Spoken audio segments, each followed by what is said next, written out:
Hello, good evening. This about me and आज बात करेंगे इंटरव्यूज में सॉम के कुछ क्वेश्चंस की। सॉम के ऐसे क्वेश्चंस जो इंटरव्यू में आपसे पूछे जा सकते हैं।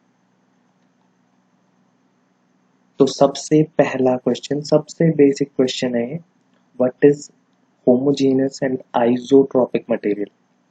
तो होमोजेनस क्या होता है कि सिमिलर प्रॉपर्टीज होनी चाहिए उस मटेरियल की थ्रू आउट द वॉल्यूम, और आइसोट्रॉपिक क्या होता है, similar properties in all directions. तो जब भी हम अजम्पशन लेते हैं कभी भी सॉन्ग में, तो हम ये मानते हैं कि हमारा जो मटेरियल है वो आइसोट्रॉपिक और होमोजीनियस है। क्यों? क्योंकि वो इजी हो जाता है। फिर आती है बात, व्हाट इज एफओएस। एफओएस मतलब फैक्टर ऑफ सेफ्टी। तो सिंपल सा फॉर्मूला है, yield stress by working stress. This is important. Homogeneous, isotropic. ये ईएससी में काफी बार पूछा गया है, what is Poisson's ratio. So Poisson's ratio, ratio है सिंपल सा lateral over longitudinal strain minus. अब बात आती है इसकी वैल्यू कितनी हो सकती है फॉर इंजीनियरिंग मटेरियल्स। तो 0 to 0.5 तक वेरी कर सकता है। जीरो किसका हो सकता होगा? जीरो पॉइजन्स रेशियो होता है कॉर्क का, और 0.5 जो पॉइजन्स रेशियो है वो होता है परफेक्टली इलास्टिक रबर का। जीरो कॉर्क का होता है, इसीलिए ना हम शैंपेन में कॉर्क यूज करते हैं। फिर कंक्रीट के लिए काफी बार पूछा गया है ईएससी में, 0.1 to 0.2 होता है कंक्रीट का, एक्चुअली 0.15 के approx. So 0.1 to 0.2 is for concrete. Now principle of superposition. तो प्रिंसिपल ऑफ सुपरपोजिशन क्या होता है कि अगर कभी भी दो लोग एक्ट कर रहे हैं साथ में, तो हम क्या सोचते हैं, पहला सिनेरियो ये लेके चलो कि सिर्फ एक लोड एक्ट कर रहा है ना, दूसरे लोड को भूल जाओ, तो वो लोड कुछ इफेक्ट क्रिएट करेगा। दूसरा सिनेरियो लो, पहला जो लोड है उसको भूल जाओ, दूसरा लोड कुछ इफेक्ट क्रिएट करेगा। तो प्रिंसिपल ऑफ सुपरपोजिशन क्या कहता है, जो टोटल इफेक्ट होगा वो इन दोनों का समेशन होगा। यही है प्रिंसिपल ऑफ सुपरपोजिशन। अब सुपरपोजिशन का जो प्रिंसिपल है वो कब वैलिड हो सकता है? तो जब कभी भी आपके पास डिफॉर्मेशंस स्मॉल हो और जो मटेरियल हो वो बिहेव करे लीनियरली इलास्टिक मैनर में, मतलब stress is directly proportional to strain, तभी आपके पास आपका जो प्रिंसिपल ऑफ सुपरपोजिशन है वो वैलिड होगा। अब ductile material fails due to shear stress, simple. Brittle material fails due to normal stress. एक ये क्वेश्चन भी इंपॉर्टेंट होता है कि व्हाट इज रेजिलियंस। तो ability of a material to absorb energy within elastic limit is known as resilience. और ये important होता है स्प्रिंग्स के लिए। क्यों? क्योंकि स्प्रिंग्स क्या करती हैं, शॉक एब्सॉर्ब करती है ना, तो रेजिलियंस भी तो वही कर रहा है, एब्सॉर्ब कर रहा है। तो ये इंपॉर्टेंट प्रॉपर्टी है किसकी? स्प्रिंग की। अगर मॉडुलस ऑफ रेजिलियंस किसी का ज़्यादा है तो वो मटेरियल हम स्प्रिंग बनाने के लिए यूज करते हैं। ये क्वेश्चन काफी बच्चों को ना कंफ्यूजन होता है इस क्वेश्चन में, is stress a vector quantity? नहीं, स्ट्रेस जो है वो एक टेंसर क्वांटिटी है। एक्चुअली में स्ट्रेस में हमारे पास मैग्नीट्यूड भी है, डायरेक्शन भी है, तो वेक्टर क्यों नहीं है? वो वेक्टर इसलिए नहीं है क्योंकि वेक्टर क्वांटिटी की एक स्पेशल प्रॉपर्टी होती है कि उसका रिजल्टेंट जो होता है ना, वो parallelogram law of vector addition से आप निकाल सकते हो। But this is not the case in stress. Stress का नहीं निकाल सकते हो आप रिजल्टेंट ऐसे, इसीलिए हमने एक नई क्वांटिटी इंट्रोड्यूस की, उसको हम टेंसर क्वांटिटी बोलते हैं।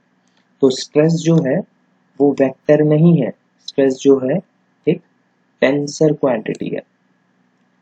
अब बात आती है, stress is a fundamental quantity और नॉट। तो फंडामेंटल क्वांटिटी क्या होता है? फंडामेंटल क्वांटिटी वो क्वांटिटी होती है जिसको आप मेजर कर सकते हो, जिसको नाप सकते हो आप।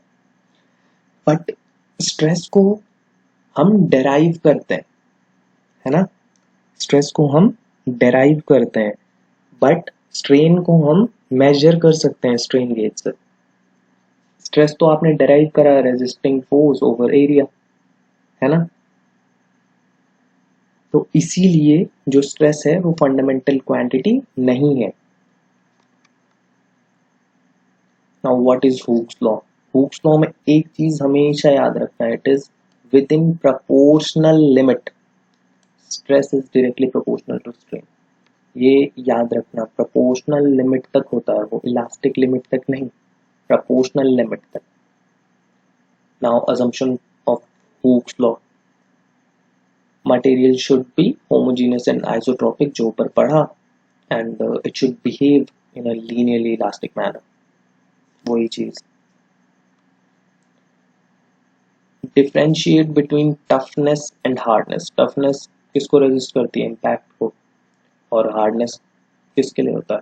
अब्रेशन को। स्क्रैच बोल सकते हो हार्डनेस को ना, अब्रेशन को आप स्क्रैच भी बोल सकते हो।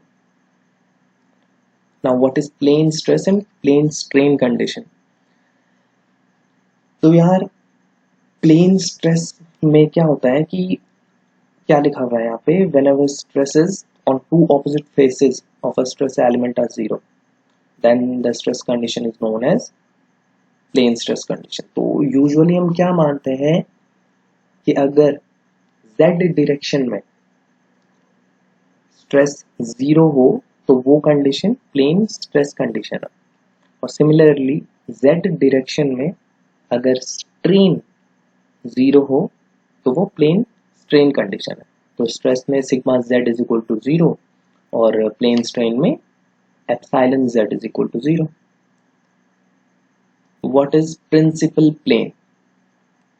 तो प्रिंसिपल प्लेन क्या होता है कि कभी भी आपके पास अगर कोई एलिमेंट है, स्ट्रेस एलिमेंट, और उसको आप रोटेट करो तो इनफाइनाइट प्लेन्स बनते हैं। बट दो प्लेन्स ऐसे होते हैं जहां पर आपका शेयर स्ट्रेस जीरो होता है। दो ही प्लेन ऐसे होते हैं जहां पे शेयर स्ट्रेस जीरो होता है, और इन दो प्लेन्स में जो नॉर्मल स्ट्रेस होता है ना, या तो वो मैक्सिमम होता है या वो मिनिमम होता है। और इसी नॉर्मल स्ट्रेस को, ये जो नॉर्मल स्ट्रेस मैक्सिमम और मिनिमम दिख रहे हैं ना, इसी नॉर्मल स्ट्रेस को हम मेजर प्रिंसिपल स्ट्रेस और माइनर प्रिंसिपल स्ट्रेस भी कहते हैं। ये सेम चीज है। What is Mohr circle? Simple एक मेथड है जिससे आप स्ट्रेसेस बता सकते हो किसी भी प्लेन में, किसी भी एलिमेंट के। ये छोड़ो, ये नहीं है, ये दूसरा क्वेश्चन है। ये एक्चुअली में स्लेंडरनेस रेशियो का क्वेश्चन है जो कि हम आगे पढ़ेंगे, वो गलती से थे कॉपी हो गया, ये छोड़ दो।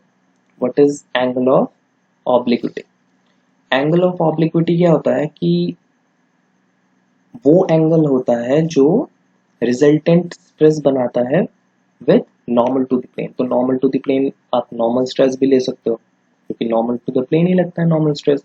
तो नॉर्मल स्ट्रेस और रिजल्टेंट स्ट्रेस के बीच का एंगल, एंगल ऑफ ऑब्लिक्विटी।